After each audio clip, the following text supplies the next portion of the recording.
So there's the Epstein stuff that was funny. Bill Ackman's started it out. So let's get into this. The Ackman. The Ackman, which again we talked about on this podcast, where we go, is there anything that Bill Ackman is not behind? Where you find out, your girlfriend, he's trying to get the fucking birth rates up. Right. Bill. I mean, and if anyone will, it's him. You go, a lot of people having sex right now. Ackman. Interest rates went down. Ackman did it. But you find out about random companies. You're like, hey, did you hear that, Wendy's is up? You know who owns that? It's Bill Ackman. He owns everything. Yeah, he's got his fingers in a lot of the pies. Yeah, there's Charlie. You're like, oh, they bought Barry Weiss's company. You're like, Ackman brokered that. It's everything's back to this Ackman guy, right? Yep. But now he's also involved in red pill dating advice. Yeah, which is, I don't know if this is red pill. This is just maybe not red pill, but he's doing a dating advice channel. He's not like being like, let's neg people and stuff. But there is something about these billionaire guys that I do notice. When you talk to them, you go, it's not one thing that they think that they know everything about everything. Like if you ever talk about it comedy, they've got it figured out. Yeah, they got it all figured out. I know. Yeah, I mean, for him too, it's funny because he's like, yeah, this works, and you're like, well, you were like a fairly decent looking guy and rich in New York. Like, I'm sure this worked well. He made the argument that I wasn't at the time, but it's not really true, because he was like, I didn't have a penny to my name, and you worked at JP Morgan. Yeah, like, you know what I mean? Yeah, you weren't a billionaire. I'm sure you were doing okay. But you were 22 years old and you worked at like a hedge fund, or something like that. Yeah, for sure. So it's you go, well, yeah, maybe you're not rich, but like it's pretty obvious you're gonna be. Yeah, and he probably did have some money. I'm sure he was doing. And also he's lying. Yeah, he's lying.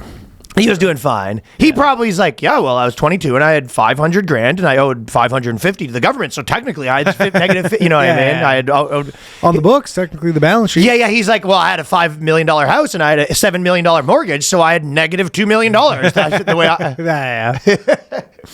That is how but Bill Ackman's one-liner for young men looking to meet women is more than just dating advice. And it's just funny because it's just his crappy line, and he's like, I solved dating, essentially. Yeah, I mean, there is something about how crappy it is, how weird and crappy it is, where maybe is like something there. Like there is like some mystery aspect of it where it's not like too on the nose. It's a little confusing, and you kind of confuse them for a moment.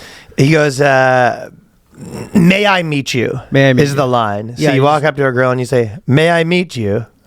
Which sounds like legitimately. And then the hard part after you say the line is breathing after being smothered in pussy. Yeah. So he recommends that you have snorkel. Yeah, snorkel. Yeah. That sounds like something like some like fresh off the boat guy would say. Like if he May I meet you? What? I actually had I forgot I had another mystery. So if we're talking about pickup artist lines, Bill Ackman comes through with "May I meet you?" May I meet you? This is what mystery is giving us right now. Another example of an egg is to say, "Can you pass me that tissue, napkin?" And they pass it to you, and you say, "What are you going to watch?" And then blow your nose. Blowing your nose in front of a girl who's particularly hot demonstrates to her that you're not after her. Right? Yeah, I tried that a few times. Didn't work. You would. Yeah. I have allergies. Just in front of a girl. You gonna keep watching? You have demonstrated to this woman. Yeah, you do not give two shits about her.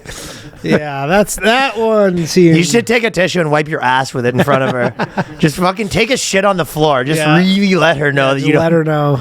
Yeah, I guess I missed a couple spots. That's such a wild thing to be like. I'm sure there's a percentage of women that you blow your nose in front of them. There's a little like, the ick. Well, I guess that's what it is. They get the ick so much that it's like a reverse ick. The guy gives me the ick, but I can't. I can't take my eyes off him. Blowing your nose is it's an interesting tactic. Blowing your nose. You probably see some guy walking around the bar just blowing his nose nonstop. Well, the thing with all his thing is just, you can always, they go on their pickup artist runs where it's just 19.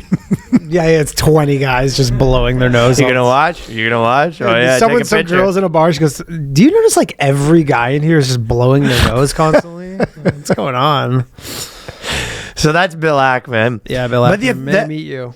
I think what some people made note of is that Ackman doesn't realize what the dating landscape's like right now, you know? No. He doesn't realize what these women are like out here.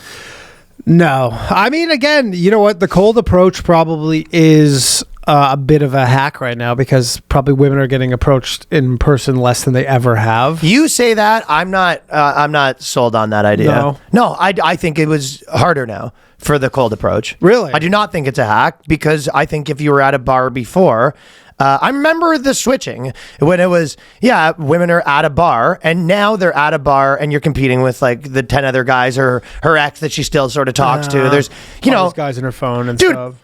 Like not that long ago, if a girl broke up with her boyfriend, he had no way to message her that night. He would have to go to where, it's now any guy that she's ever talked to ever is accessing her right now. Yeah, that is a good point. Yeah, so I'm it may be, if you're like so bold, there may be some breakthrough, but I don't think it was. The truth is, you're thinking that kind of more along the lines of, if I'm trying to get a wife tonight, I'm walking around city trying to pick up girls. And yeah, sure, there is ways where that works and stuff like that, blah, blah, blah. But really, if you were working in the mystery environment, picking up girls, really what they're focused in on is, I'm at a bar with 100 girls. 13 of these are sluts that are going to go home with someone. It's about, just gotta find them. Right. And the 13 girls that are like hoes that probably are going to go home with someone, those girls are setting it up on their phone. Right. So you're sort of removing the hose in a weird way. Yeah. I mean, probably guys, the thing is, the may I meet you thing probably would work on a girl who's like terminally online Twitter because she saw it. And so then she probably thinks that's funny. Oh, you'd have to be on. But like, but like if you go the may I meet you to someone who doesn't know the reference, they're like, what? Now, do you think it would work to say, may I meet you, and then point to your dick? And as you say meet, you point, can I meet you? Can I meet you? That might work a little not as good. They call me the butcher shop because I got